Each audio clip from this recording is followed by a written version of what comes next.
So today we're going to be talking about number 2 of the 17 strategies, which is limiting contact. The first example is the pickups and drop-offs being late and early. So your ex or the alienating parent shows up maybe 5 minutes early during your time to pick up, your child. Next time it's 10 minutes, 15 minutes, and it keeps inching more.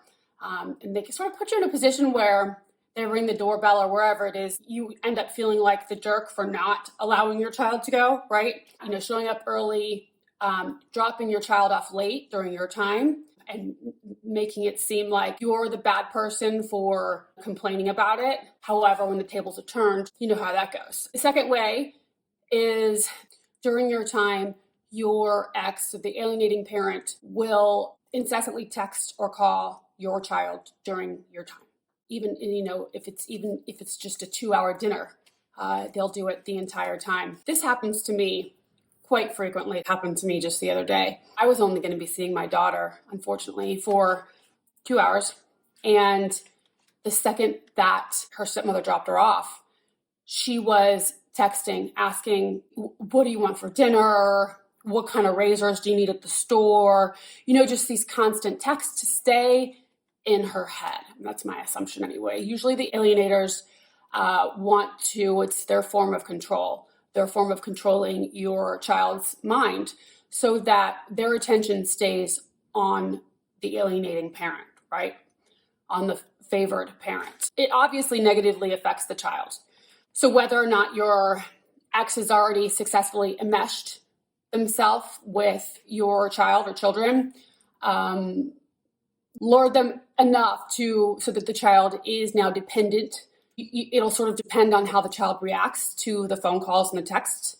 If they are successfully enmeshed, then, and I say successfully, with a heavy heart, then the child will usually be awaiting these texts and calls and they still feel like this obligation. It's just like it tears at their heartstrings. They feel burdened because your ex is basically leaning on your child and putting the responsibility into your child's hands to take care of them, to help them to feel better by responding when maybe they don't want to respond, answer the phone when maybe they don't want to. And even if they do want to, it's the message that they're sending, that the alienating parent is sending to the child is, one, that the time that your child is spending with you is not valuable. It is not to be respected. They're also sending the message that they are more important, right, than their time with you.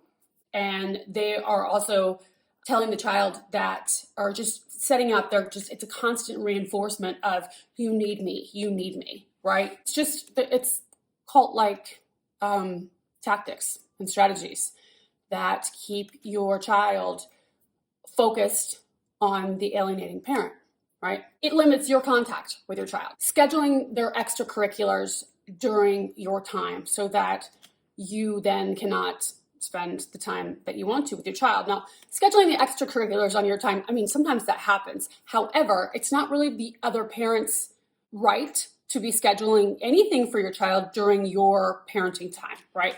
Should be something agreed upon. And sometimes it happens anyway. The scheduling, it's just how it works out. That's just when the team is meeting, and practicing.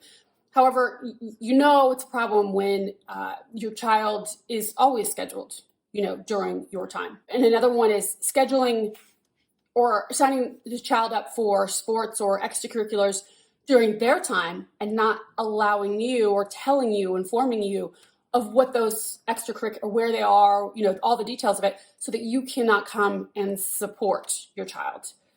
Even on your off weekends, you still have the right to come and support, cheer your child on. And if you don't have that pertinent information, then, well, you can't, right?